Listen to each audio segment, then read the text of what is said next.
to my YouTube channel NS Coaching Classes. So today video lecture topic is Article 51A जिसमें 11 fundamental duties हैं. सो बात करते हैं उस टाइम की जब आर्टिकल 352 का यूज करते हुए इंडिया की first women prime minister miss Indira Gandhi ने एडवाइस किया प्रेसिडेंट फखरुद्दीन अली अहमद को कि ऑल ओवर कंट्री में इमरजेंसी इंप्लीमेंट होनी चाहिए. So after that, 25th of June 1975, suddenly overnight, emergency was implemented all over the nation. इससे पहले भी देश में 2 बार इमरजेंसी लागू हुई थी.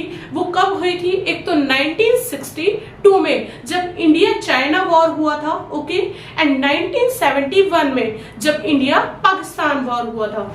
ओके, सो इन सभी कंडीशन से चलते हुए इमरजेंसी इसलिए इम्प्लीमेंट की गई क्योंकि कंट्री में food crisis, oil crisis and train strike ऐसी काफी सारे प्रॉब्लम्स फेस करनी पड़ी थी जनता को. सो स्टार्ट करते हैं हम यहाँ से इस पॉइंट को कि जब 25th ऑफ जून 1975 से 21st मार्च 1977 का जो पीरियड है 2 साल का, उसको डार्केस्ट पीरियड के नाम से भी बोला जाता है इंडिया की हिस्ट्री में.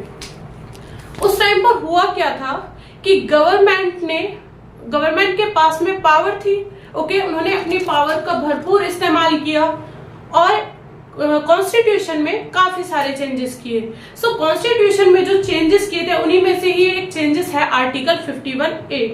ओके, इसके लिए गवर्नमेंट ने एक कमेटी बनाई. उस कमेटी का नाम क्या था? सरदार स्वर्ण सिंह कमेटी. ओके, इसके द्वारा 42nd अमेंडमेंट एक्ट 1976 लाया गया. Okay, and it is also known as a mini constitution in the Indian history. इसमें एक और ऐड हुआ चैप्टर. वो चैप्टर कौन सा था? Chapter 4A. Okay, this chapter is all about fundamental duties and this whole chapter is made up of only one chapter. Those chapter is Article 51A. Clear है यहाँ तक? तो यहाँ पर 10 fundamental duties थी. 86th Amendment Act 2002 के तहत क्या हुआ? एक और फंडामेंटल ड्यूटीज ऐड हुई. वो फंडामेंटल ड्यूटीज अब यहाँ पर 11 फंडामेंटल ड्यूटीज हो चुकी थी. ओके, अच्छा, फंडामेंटल ड्यूटीज और फंडामेंटल राइट्स में क्या डिफरेंस है? डिफरेंस ये है कि फंडामेंटल राइट्स जो हैं वो मौलिक अधिकार होते हैं. मींस दैट कॉन्स्टिट्यूशन में मौलिक अधिकारों की बात की गई है, उनके नियमों का पालन करना होता है, ठीक है. और मौलिक कर्तव्य मीन्स हर एक सिटीजन को अपने कर्तव्य का ध्यान रखना चाहिए. सो उन्हीं फंडामेंटल ड्यूटीज की बात करेंगे आर्टिकल 51A में. So that first fundamental duties की बात करते हैं. Abide by the constitution and respect national flag and national anthem. हमें अपने संविधान की रक्षा करनी चाहिए, ठीक है, संविधान में दिए हुए नियमों का पालन करना चाहिए और राष्ट्रीय ध्वज और राष्ट्रीय गान का सम्मान करना चाहिए. ये प्रत्येक नागरिक का कर्तव्य होता है. ओके, जैसे कि अब बात करते हैं सेकंड फंडामेंटल ड्यूटीज की. So that second fundamental duties हमें क्या सिखाती है? That follow ideal of the freedom struggle. Means that स्वतंत्रता संग्राम के आदर्शों का पालन करना चाहिए. ये प्रत्येक नागरिक का कर्तव्य है. आप ये साथ के साथ याद भी कर सकते हैं, ठीक है. जैसे मैं बोलूं, आप साथ के साथ उनको रिपीट भी करिए, लिखिए भी, आपको साथ के साथ ये फंडामेंटल ड्यूटीज कंप्लीटली याद हो जाएंगी. सो चलते हैं थर्ड फंडामेंटल ड्यूटीज पर. थर्ड फंडामेंटल ड्यूटीज जो है, protect sovereignty and integrity of India. Means that Bharat की संप्रभुता और अखंडता की रक्षा करना प्रत्येक नागरिक का कर्तव्य है.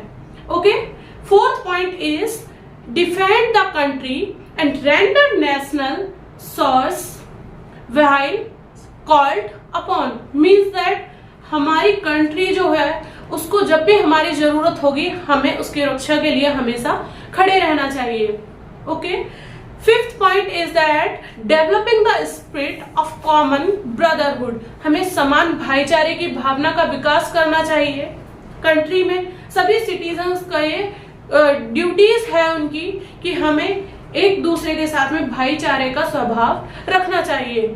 सो 6th पॉइंट की बात करते हैं। 6th point is preserve composite culture of country, means that हमें अपने पर्यावरण का, ठीक है, एक माहौल को इस तरीके से रखना चाहिए कि सभी में एकता बनी रहे।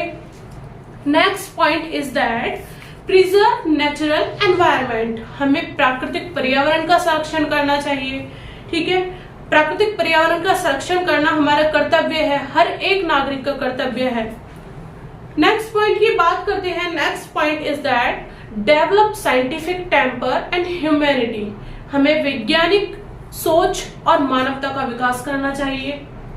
Next point is safeguard public property and avoid violence, means that हमें हिंसा से बचना चाहिए और सार्वजनिक संपत्ति की सुरक्षा करनी चाहिए।